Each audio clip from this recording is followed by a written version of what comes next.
Taste the Daily. பேருந்து பற்றாக்குறை, கட்டண உயர்வு, தரமற்ற பழுதான பேருந்துகள் என தமிழ்நாட்டின் பொது போக்குவரத்தை ஸ்டாலினின் விளம்பர மாடல் அரசு முற்றிலுமாக சீரழித்துவிட்டு விடியல் பயணம் என கதையளக்கும் நிலையில் தினம்தோறும் மக்கள் படும் இன்னல்களை குறித்து இந்த செய்தி தொகுப்பில் காணலாம்.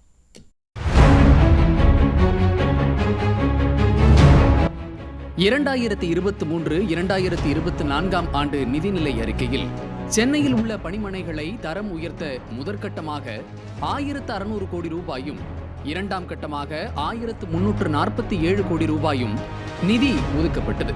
புதிய பேருந்துகளை வாங்கவும் பழைய பேருந்துகளை பழுது நீக்கவும் 500 கோடி ரூபாய் நிதி ஒதுக்கப்பட்டது. சென்னையில் பேருந்துகளின் தரத்தை மேம்படுத்த சுமார் 3500 கோடி ரூபாயை ஒதுக்கி 2 ஆண்டுகள் ஆன நிலையில் இதுவரை என்ன பணிகள் மேற்கொள்ளப்பட்டது என பொதுமக்கள் கேள்வி எழுப்புகின்றனர். போகாத ஊருக்கு வழி சொல்லுவது போல ஓடாத பேருந்துகளில் மகளிருக்கு இலவசம் என ஸ்டாலின் அரசு வெற்றி விளம்பரம் செய்வதாக மக்கள் குற்றம் சாட்டுகின்றனர். ஒயிட் போர்டுடன் இயங்கும் நகர பேருந்துகளின் எண்ணிக்கையை குறைத்துவிட்டு சொகுசு பேருந்துகளை இயக்குவதாக பயணிகள் குற்றம் சாட்டுகின்றனர். பல நேரங்களில் பேருந்துகள் பழுதாகி பாதி வழியிலேயே நிற்பதால் பயணிகளே பேருந்தை தள்ளிச் செல்ல வேண்டிய அவலமும் ஏற்பட்டுள்ளது. மழைக்காலங்களில் ஒழுகும் நிலையில் ஓட்டை உடைசலான பேருந்துகளால் மக்கள் அவதியடைவதாக குற்றம் சாட்டுகின்றனர். இவ்வாறாக சென்னையில் பொது போக்குவரத்தை முற்றிலுமாக சீரழித்துவிட்டு மகளிர் விடியல் பயணம் என ஏமாற்றுவதாக பொதுமக்கள் குற்றம் சாட்டுகின்றனர். ½ நிற்கிற இன்னும் பஸ்ஸே வரல, எல்லாம் டீலக்ஸாக தான் வருது. டீலக்ஸாக வந்தாலும் ஏற முடியல, அவ்வளோ ரஷ்ஷாக இருக்குது.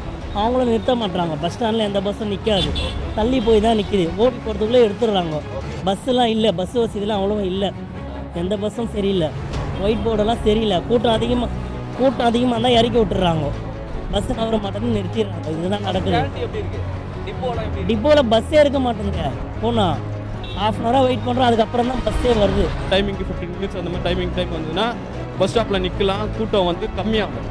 நீங்கள் ரொம்ப லேட்டாக பஸ்ஸே வராமல் நிறுத்தாமல் தள்ளி போய் நிறுத்துறீங்க. இப்போது நான் ஓகே, நான் ஒரு பையன் ஓடி போய் ஏறுவேன். ஒரு ஏஜ்டு பீப்புளோ ஒரு குட்டி பசங்களோ எப்படி ஏறுவாங்க?